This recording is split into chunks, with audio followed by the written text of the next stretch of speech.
Ibhuru leminyaka emachumi amahlanu ubudala vele khotho kaMagistrata weGroblersdal namhlanje ngecala lokubetha umsana weminyaka eli-16 ubudala. Isehlakalo esisilinge kumba amaSewula Afrika maningi njengombana zibonakala zanda nje izenzo zokuninana ngokobuchaba. Ivideo ibonakala igega enkundleni zokuthindana. Namhlanje abantu baphume ngobuningi kubalwa nenhlangano zepolitiki iANC neEFF ukuzokusekela uNgazimbi. Mbiko amapolisa uthi umsana lo bekasesitolo esithengisa ukudla ahlezi nomnakwabo nalo ibhuru elibeli lapho. Batsho abawa ibhuru bona limdlulisela itswayo ufuna ukununga ukudla kwakhe. Kulapho ke ibhuru livukele emadlaruma lamdumela lambetha belamkhoma ngesigidi. Abantu bebasekhotho namhlanje baselingeke baqethukela ngesehlakalo esi.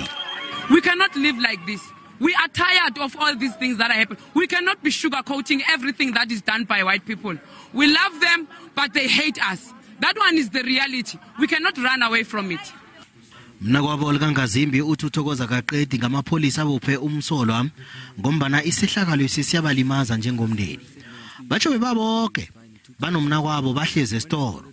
Ibhuru nazamdumela limbethe uthi ulingile ukulamula kodwa nakwatsho bonyana ibhuru liyamdlula ngamandla. Bangwarane njalo bebaphumela ngaphandle. Kulapho ke athole ithuba lokugadangisa ivideo. Umndeni uthokoza isekelo olithola esichabeni. Bafuna kuphele ukuninana ngokobuchaba. We are very much disappointed about the behavior of Mr. Pretorius. He doesn't deserve to be in the society with the behavior that he displayed, especially in the month of June where we commemorate the Youth Month as a country. We feel very much disappointed.